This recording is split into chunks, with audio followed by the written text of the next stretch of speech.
just heard some kids talking about what they called the 10 laws, the 10 decrees or regulations, the 10... Commandments? Oh yeah, they were trying to memorize them or something. I think I've heard of them before, but I don't remember much about them. I've heard people say something about them being a bunch of rules someone came up for the Jews, and that they don't have much to do with our lives today. I don't really remember. Well, we're studying them in Bible class. Would you like me to explain them to you? Sure, that would be great. Well, do you know where the 10 Commandments came from? Not exactly. Have you ever heard the story of the Israelites in Egypt? Oh, yeah, the one with the 10 plagues and the water turning to blood and all the Egyptians drowning in the Red Sea? Yeah. That was cool. Well, after the Israelites crossed the Red Sea and had been in the desert for a while, they camped around a mountain in the desert of Sinai. While they were there, Moses climbed the mountain and spoke to God. God told him to get Israel ready because in 3 days he was going to speak to them. In 3 days, God descended to the mountain. There was thunder and lightning, the sound of trumpets, and lots of cloud and smoke.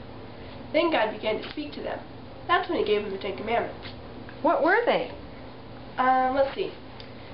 You shall have no other gods before me. You shall not make for yourself an idol. You shall not misuse the name of the Lord your God. Remember the Sabbath day to keep it holy. Honor your father and your mother.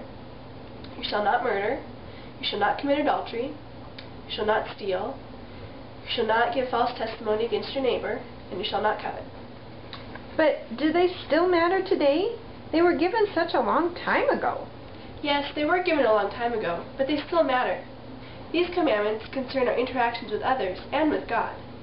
If we follow these commandments, our relationships will be better. And by following these commandments, we show God that we love Him.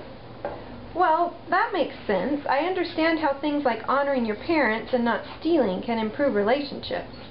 Yeah, they not only improve our relationships, but they protect us too. These commandments fulfill needs that we as humans have. For example, the first and second commandments. All humans feel a need for something in their lives that is bigger than themselves. At times, we all feel our weakness and a need to turn to a source of strength. These commandments keep us from turning to the wrong things for comfort and strength. How do the other commandments fulfill our needs? Well, do you remember commandment number 3? You shall not misuse the name of the Lord your God? Right. This protects us from being deceived by those who would use God's name or religion to convince us. How about number 4? Remember the Sabbath day to keep it holy. We need rest. In today's world, people are always hurrying to get this or that done. This provides a day for rest, relaxation, quality time with your family, and time to learn about God. How about honor your father and mother? This command keeps families strong. If children don't obey their parents, there are always problems. But if children have a respect for and love their parents, families become stronger. And a good relationship with our parents helps us to understand the fatherly, unconditional love God has for us. You shall not murder.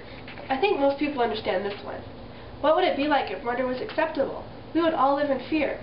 And God doesn't want us to live that way. He wants us to live out fearless lives. You shall not commit adultery. God commands us to be faithful. We need to be able to trust. And when trust is broken, especially in this way, we feel angry and betrayed.